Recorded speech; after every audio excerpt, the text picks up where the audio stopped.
BNP যারা নেতাকর্মীরা দাঁড়িয়ে রয়েছিলেন তারা কিন্তু এখন অনেক তৎপর হয়ে গেছেন, কারণ তারা আভাস পেয়েছেন যে যে গাড়ি ভর্তি তাদের দিকে এগিয়ে আসছে এবং সে অনুযায়ী কিন্তু তারা নানা ধরনের স্লোগান দিচ্ছেন। আমরা কিন্তু দেখছি যে সেনাবাহিনী এবং অন্যান্য যারা আইন শৃঙ্খলা বাহিনীর সদস্যরা রয়েছেন তারাও কিন্তু সামাল দেবার এই যে পরিস্থিতি সেটি সামাল দেবার চেষ্টা করছেন। সকল ধরনের যত ছবিগুলো রয়েছে গাড়ি বহরে সেগুলো আসলে আমরা সরাসরি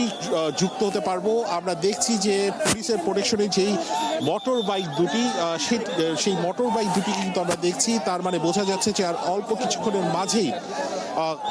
কিছুক্ষণের মাঝেই সেটি হয়তোবা 2 থেকে 1 মিনিটের মাঝেই তারেক রহমানকে বহনকারী যেই গাড়ি বহর আমরা দেখতে পাচ্ছি যে এখন কিন্তু গাড়ি বহরের যে পুলিশের প্রোটেকশনের যে গাড়িগুলো সেই গাড়িগুলো আমাদের সামনে দিয়ে ক্রস করছেন। প্রথমে একটি পুলিশের গাড়ি যাচ্ছে, তারপর কিন্তু র্যাব 1-এর গাড়ি যাচ্ছে, তারপর আছে বিজিবির গাড়ি, আর অল্প কিছুক্ষণের মাঝেই সেই ক্ষণ এই নেতাকর্মীরা যারা দাঁড়িয়ে রয়েছেন, যারা দীর্ঘ 17 বছর আওয়ামী লীগ সরকারের আমলে নানান পরিস্থিতি শিকার হয়েছেন, নানান মামলার শিকার হয়েছেন এবং যাদেরকে এক গুম থেকে শুরু করে নানাবিধ অত্যাচারের শিকার হয়েছেন, তারা কিন্তু সেই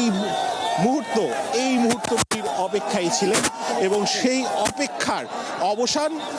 অল্প কিছুক্ষণের মাঝেই হচ্ছে। আমরা কিন্তু দেখছি যে আইন শৃঙ্খলা বাহিনীর যারা সদস্য রয়েছেন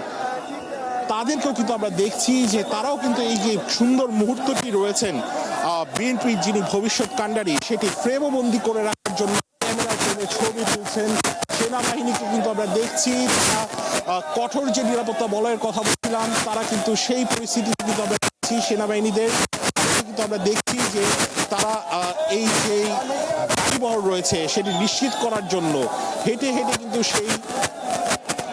পরিস্থিতি নিয়ন্ত্রণ করার চেষ্টা করছেন এবং একে একে যত গাড়িবহরগুলো রয়েছে তারেক রহমানকে বহনকারী যে গাড়িবহর আমরা যতদূর শুনতে পেরেছি যে তিনি বাসে করে আসছেন, যেটি আসলে বুলেট প্রুফ বাস, এবং সেই বাসটি কিন্তু খুব সম্ভবত আমার চোখের সামনে এখন ক্যামেরার চোখে হয়তোবা দেখানোর চেষ্টা করছি যে যেই বাসটিতে করে তারেক রহমান যাবার কথা রয়েছে সেই বাসটি কিন্তু এখন ক্রস করছে এবং নেতাকর্মীদের উচ্ছ্বাস তার পাশাপাশি কিন্তু চোখে পড়ছে। এসএসএফ থেকে শুরু করে সকল ধরনের নিরাপত্তা বলয়ের